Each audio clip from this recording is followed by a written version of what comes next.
আয়তন নেই। তোমার সাথে আমার অনেকদিনই আলাপ, বিশেষ করে তোমার মার সাথে আমার বেশি আলাপ, তার এগেন্সে তোমাকে পেয়েছি। তোমারও আছে মনে হয় 3-4 বছর ধরে আমি চুল কাটছি, তাই তো? না, আজকে যে হেয়ার কাটিংটা করলাম কেমন লাগলো? আমার ভীষণই ভালো লেগেছে, কারণ আমি একদমই ছোট চুল পছন্দ করি না।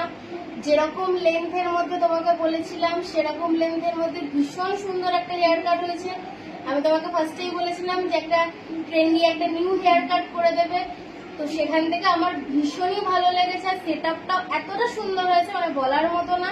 আমি ভীষণই স্যাটিসফাইড। আর সবাইকেই বলছি যে আপনাদের যাদের যাদের পুজোর সময় হোক বা আপনাদের কোনো স্পেশাল অকেশনে হোক, অবশ্যই লিটন দাকে বুক করুন। মানে আমি ভীষণভাবেই স্যাটিসফাইড। আর আইব্রোতে? আইব্রোটা মানে আমার আইব্রো প্রচন্ডই পাতলা ছিল, আমার এখানে একটা কাট মার্ক ছিল, তো সেখান থেকে দাদার কাছে করার পর থেকে আইব্রোটা এখন শেপটাই আমার চেঞ্জ হয়ে গেছে। তো সব দিক থেকে বলতে গেলে মানে আমি লিটন দাকে ছাড়া আমি মানে যখনই টাইম পাই আমি এমনি কম টাইম পাই, তো সেখান থেকে আমি যখনই ফাঁকা টাইম পাই আমি লিটন দার কাছেই করি। আপনারাও অবশ্যই আপনাদের স্পেশাল অকেশনে লিটন দাকেই বুক করুন।